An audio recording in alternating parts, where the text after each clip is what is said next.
Hello, and thanks for joining us for today's episode about haunted bridges. Before we start, we just want to take a moment to thank all our subscribers for helping us reach 50,000. We're super blown away by the support, so we can't thank you enough.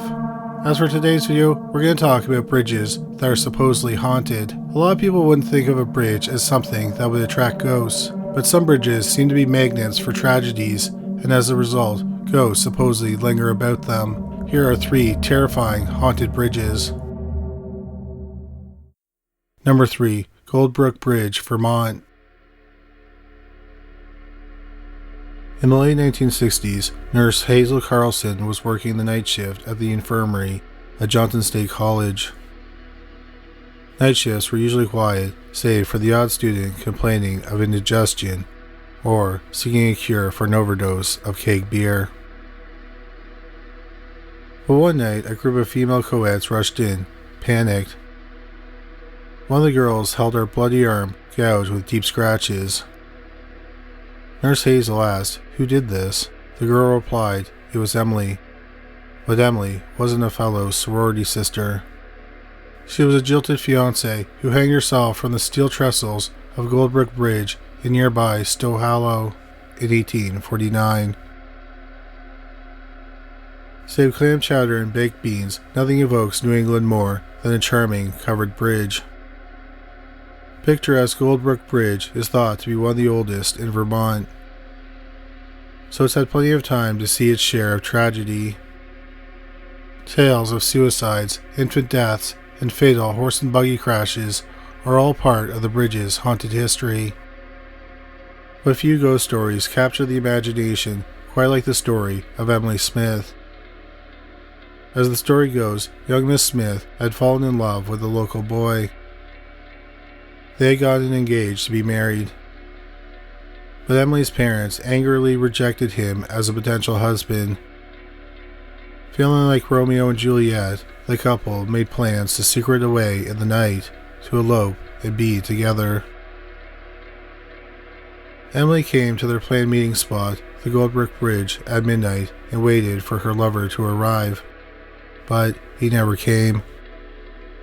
Crying in the dark and pacing across the bridge's wood plank floor for hours, Emily began to feel unloved and angry. Finally, she decided to end it all by hanging herself with the bedsheets she packed for her journey.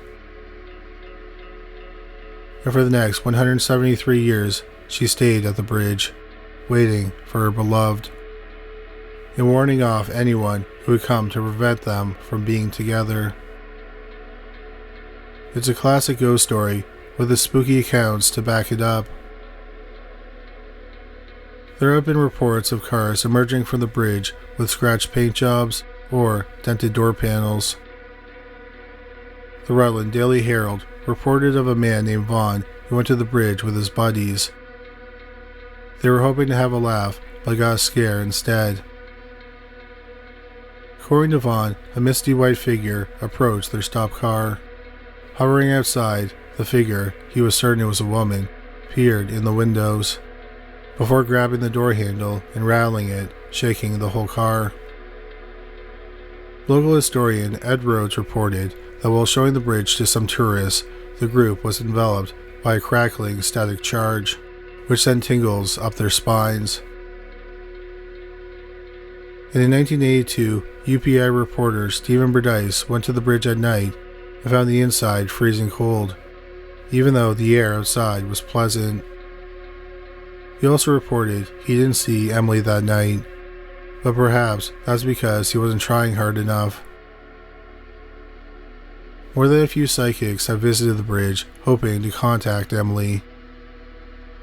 In fact, those girls who came to the nurse with scratches were conducting a seance on the bridge when Emily came out to play. In 1981, one psychic set up shop on the bridge, lighting incense and chanting in hopes of communing with the jilted woman. But the psychic instead picked up the spirit of a man from 1879 who had been lynched. Hanging from the same steel trestles Emily used to end her life. Perhaps those two spirits found each other and protect the bridge together from another astral plane. Number 2. Lottsford Road Bridge, Maryland. Stop the video if you've heard this one. It's late, in the middle of the night, as a distraught mother paces back and forth on a small town bridge, cradling her crying newborn baby. Suddenly, she hurls the bundled infant over the railing into the waters below, before disappearing into the night. Now, when the moon is just right, some can hear the sounds of a baby crying from the icy river. If this story sounds familiar, it's because this horrifying event happened at the bridge just down the road from your house. Because every state in America, every province in Canada, and countless counties and towns all over the world have this urban legend or a variation of it as part of their local folklore. In places all over the world, you're likely to find the so-called Crybaby Bridge. The Winsboro, Texas legend tells of a car crash on a foggy night that killed the parents of an infant, but the baby was never found in the wreckage. In Sapulpa, Oklahoma, the same car crash story goes a step further, with the locals saying the baby grew up some feral woods dweller, or even a goatman cryptid. The Emmett, Idaho Crybaby Bridge is said to host the ghost of a murdered pregnant woman who wanders the area in search for her unborn crying child. The Crybaby Bridge story is so common it's turned into a campfire tale, alongside the serial killer in the woods with a hook hand. But the Crybaby Bridge in Mitchellville, Maryland is a little different. In addition to the urban legend, the Lottsford Road Bridge actually has a history of death and murder. The campfire tale for the bridge begins with a young couple during the Depression. When their car runs out of gas, the man walks off in search of help, leaving his wife and their baby to wait at the car. After the husband is gone, the woman looks over to see her infant's decapitated head on the hood of the car. The screams send her husband running back down the road, where he finds his wife inconsolable. But the baby's head on the hood has vanished, and so has any trace of blood, and so has their baby disappeared from the car's back seat. Rather than a simple ghost story, the legend has become a lesson in evil, perhaps. And the Lottsford Road Bridge has been a magnet for death ever since. For the 1940s through the 1960s, local police were regularly called to the bridge to investigate the discovery of one dead body after another. Sex workers and drug addicts from nearby Washington, D.C. routinely turned up deceased at the site, executed or dumped there by everyone from serial killers to the mob. On Halloween night in 1966, Bernie Blanford was driving his yellow cab to a fair when two thieves came onto the bridge and stopped his car. Confused, Bernie got out to complain until he saw they both held guns. Bernie fled, scrambling down an embankment and across the creek below, but he wasn't fast enough. The cops found his corpse the next morning, shot in the back. His cab was still running. In 1975, a group of teenagers piled onto the bridge in order to rob 41-year-old Richard Baylor. But things escalated quickly, as they say. The teenagers ended up beating Baylor to death and setting his car on fire. Residents of the surrounding area told the Washington Post in 1984 they avoided the bridge at night at all costs. Not only did it give them an eerie feeling, it was also unsafe, they said. At night, you're a sitting duck, said Virginia Hushin. If you come to a car in the middle of the road, you've got to stop. There's no way around. That same year, the body of 22-year-old Ann Boggs was found in the woods near the bridge, murdered and dumped there by spree killer Julius Bailey. With nearly 20 confirmed murder victims eventually found at or near the bridge, perhaps local travelers should take the long way around instead. Number 1. The Overtoun Bridge, Scotland. Science is rich with proven examples about how certain animals have a sense that humans don't. Birds have been known to sense earthquakes. There are reports of cats cozying up to elderly people who are about to die. Even sea turtles have shown a keen connection to the Earth's electromagnetic force. So it may not be hard to leap to the idea that dogs perhaps have a sixth sense when it comes to the paranormal. Case in point, Overtoun Bridge in West Bartonshire, Scotland. Built in 1895 by industrialist James White as a traverse connecting his Gothic mansion to the town nearby, the stone bridge spans a deep ravine in a densely forested area. Yet, sadly, the ravine has become a resting place of countless pet canines over the years.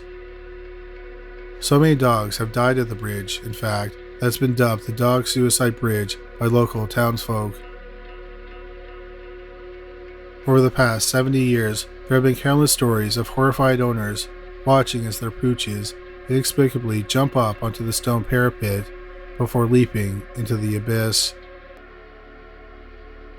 One recent estimation has more than 500 dogs either killed or injured by jumping into the rocky ravine 42 feet below. The question is, why? When James White died in 1908, he and his wife had no children, which left his wife to wander the grounds in mourning and loneliness. She is said to have never recovered from her husband's untimely death, and it's believed to be her dour spirit that haunts the bridge, determined to bring all passerby into her mournful depression by helping them to end it all and join her in her miserable afterlife. Author Paul Owens told the UK Daily Mirror in 2015 that he experienced the phenomenon firsthand. 2 years earlier, he felt a firm prod to his back as he leaned over to look past the edge of the bridge. Something, or someone, was trying to push me over the bridge too, just like the dogs, he said. And he might not be the only one. In October 1994, 32-year-old Kevin Moy and his wife, Eileen, were enjoying a family outing around the grounds of Overtoun Castle, near where they lived in Dumbarton. Kevin and Eileen had recently welcomed a son, Owen, and the couple was taking their baby on a country walkabout. But while crossing the Overtoun Bridge, Kevin suddenly, and without warning, picked up little Owen out of his stroller, raised him over his head, and threw him into the ravine below, killing the 2-week-old instantly. As Eileen struggled to make sense of what she was seeing, Kevin climbed up on the parapet himself and took a step in order to throw himself off the bridge as well. Though screaming in terror, Eileen grabbed Kevin and pulled him back onto the bridge, where passerby subdued him and brought him to the Overtoun house itself. As he waited in the kitchen for authorities to arrive, and as he realized what he had done, Kevin was said to have grabbed a kitchen knife, in the hopes of dying by suicide. Kevin was arrested and eventually found not guilty by reason of insanity. Even though Kevin had a history of mental illness, one can't help but think about the dogs and the unhappy widowed ghost who wanted them to share in her misery. We want to tell you about a new podcast that we're really excited about. It's called DarkTube, TV's Wicked History. The podcast is from Brian Hardigan, who wrote this video and has written several other paranormally listed videos. DarkTube delves into the scandalous, devious, and sometimes murderous past of our favorite pastime. The first season is a deep dive into the shooting death of actor John Eric Hexum. You can find DarkTube at Apple Podcasts and anywhere you find great podcasts. We'll have a link to the podcast in the description box below this video. We highly recommend you check out this awesome podcast. Thank you so much for watching this video. We hope you found it interesting. If you did find it interesting, please make sure you subscribe. We'll have a new video about the paranormal every week. If you just discovered this channel, please make sure you check out our other channel, Criminally Listed. We have over 325 videos featuring bizarre but true crime stories. You can find it at youtube.com/criminallylisted. We also have a podcast about cold cases that were eventually solved called Criminally Listed Presents Into the Killing. You can find it on Stitcher, Spotify, Amazon Music, and anywhere you find great podcasts. But that's all for today. Thanks again for watching.